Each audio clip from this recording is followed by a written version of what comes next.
Retina South Africa would like to welcome you to the next in our Back to Basics series. Our education activities are supported by an unconditional grant from both Bayer, South Africa, and Roche Products.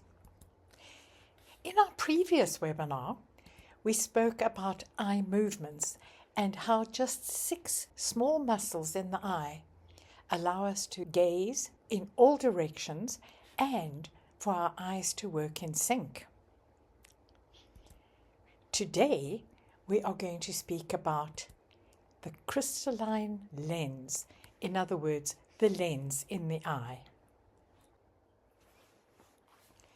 A cross-section of the eye shows us that just like a camera, the lens is found towards the front or the anterior of the eye. And this is just behind the iris and the pupil and in front of the vitreous body, the bulk of the eyeball. And what the lens does is to allow the eye to focus on different objects, and it focuses on these different objects at varying distances. Here we have a different cross-section of the eye that you may also come across. This time it is a horizontal section. And again, you can see the lens at the front of the eye. And by now you would recognize that the lens is right behind the iris and the pupil and in front of the vitreous. It is interesting to note that the lens is placed in the most perfect position for light to enter the eye and then be bent in order to focus those rays onto the retina so as to give us the clearest and sharpest possible image of whatever we look at that moment.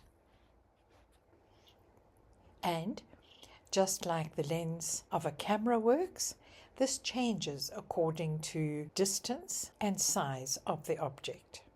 If we look at the lens, we see it is kind of oval or ellipsoid in shape, and it somehow resembles a bit of a deflated ball. If you had to take a round ball and squish it, you end up with the shape, more or less, of the lens. It is only about 10 millimeters across and about 4 millimeters from front to back. It definitely needs transparent to allow light to go into the eye, and it is very flexible so that it can change shape and bend the light to focus the light properly onto the retina. The primary function then of the lens is to bend and focus the light onto the retina in order to create a sharp image, and we've said that in different ways now. Now, how does the lens do this? It's got little muscles attached to it that can stretch and thin out the lens when focusing on distant objects, or it can shrink and thicken when focusing on nearby objects. So when it's contracted, you'll see it pulls on the lens and you're able to focus really closely. And when relaxed, you're able to see into the distance to focus those rays of light correctly onto the retina. In summary then, the lens bends and focuses incoming light directly onto the retina to produce the clearest possible image. And no matter how we look at a scene, either close up or far away, or through other media, for example through another lens or even through water, the lens will try to ensure that the rays of the image are directed to the retina in the way that we receive the sharpest possible view of whatever we're looking at. It's interesting that the lens projects the image onto the retina upside down, and it is your brain that finally takes that upside down image and reinverts it so that you see it the way it really is, the right way up. There are a couple of terms that we need to learn about and that you might hear about from ophthalmologists and optometrists and other eye care specialists. The first is accommodation. Accommodation is the lens's ability to bounce between focusing on near objects and far objects with very little interference. In other words, you can look at a book just in front of you and look up at someone coming in the doorway, and in a moment your eye is able to adjust to that distance, and that is accommodation. There are some very common conditions of the lens that I'm sure many of us have heard of, and the first affects accommodation. And accommodation obviously relies on elasticity of the lens to change the focal distances. But as we age, the lens loses a bit of its elasticity, and this results in a condition called presbyopia. Presbyopia typically begins when a person's around about the age of 40. It gradually progresses until about 65, 70 or thereabout, and then it plateaus out. It seems to even out and remain like that for a very, very long time. It is not harmful, and it can be corrected with glasses or contact lenses, and occasionally with vision surgery. The other problem that can affect the lens is the different types of cataract that can occur in the eye. Now, a cataract simply means that the lens of the eye becomes cloudy or hazy. This results in blurred vision and not being able to see through that cloudiness or that haziness.